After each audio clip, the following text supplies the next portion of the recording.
My name is Dustin, and in my family, the date November 13th has always spelled death. In 1994, it was my grandmother.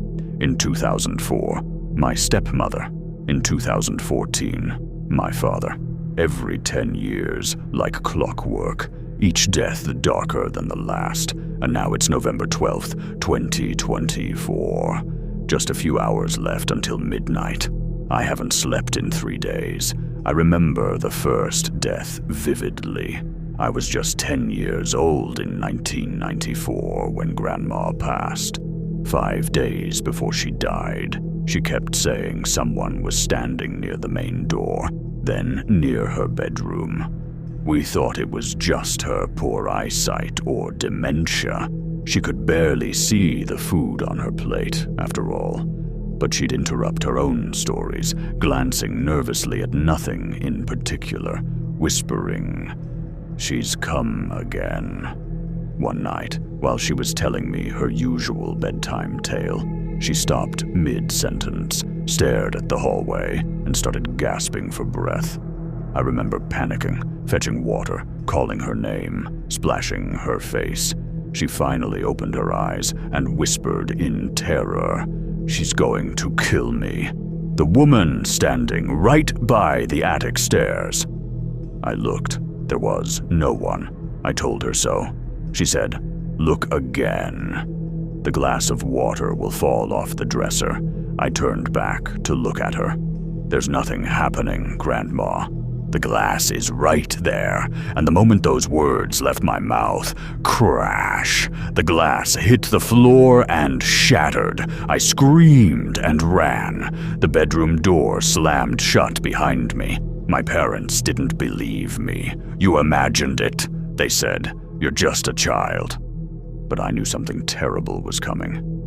2 days later, we found her body in the attic room, curled up in the far corner, her eyes and mouth wide open, frozen in fear. I was never the same again. By the time I was 20, life had drained any concept of normal from my soul. I came home from college one evening and rang the doorbell. No one opened the door. I used the spare key. The first thing I noticed was that the attic door, always shut, was slightly ajar. Inside, under the rafters where Grandma had died, sat my stepmother. Her back was rigid, and her face turned away. She was rocking slowly, muttering. I called her name. No response. I stepped in closer. Her skin was pale, her lips quivered. Then she turned and whispered, "Your grandmother told me everything. She won't leave us alone. She'll kill us all over and over, like a chant."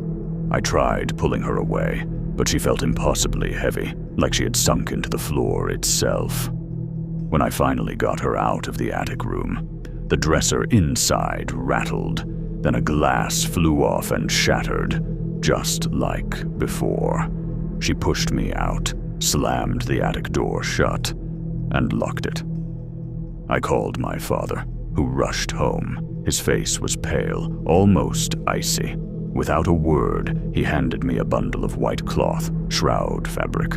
Then he walked to the closet, pulled out incense sticks, and murmured on the phone, "Yes, the strongest ones. Lavender base, if possible." Then, to me, "Stay away from the attic.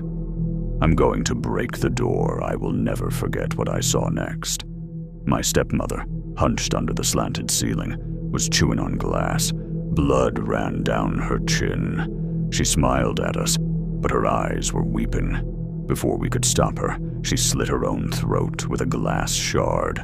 Blood sprayed across the walls. She bled out within minutes. The date, November 13th, 2004.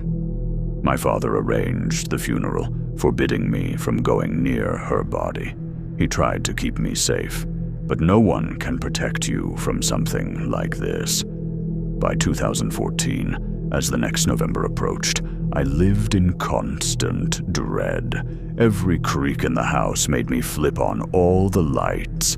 I avoided mirrors, shut the attic, and barely slept. On the night of November 9th, my father seemed different, quiet. He didn't speak much, didn't eat. On the 10th, he locked himself in his room. By the 11th, he wouldn't even respond when I knocked. I found him talking to himself in the garden, seated under the old oak tree, the attic key in his hand. He said he was speaking to her, the one who haunted us, begging her to spare me, apologizing for the past. That night, he made tea and hummed lullabies, too calm. On the night of the 12th, I fed him dinner and stayed in his room. When he went to the bathroom, I waited, but he didn't come back. I knocked. No response. I broke the door. Inside, the walls were scratched with one line repeated over and over. It was my fault. My father was gone. I saw the garden window open.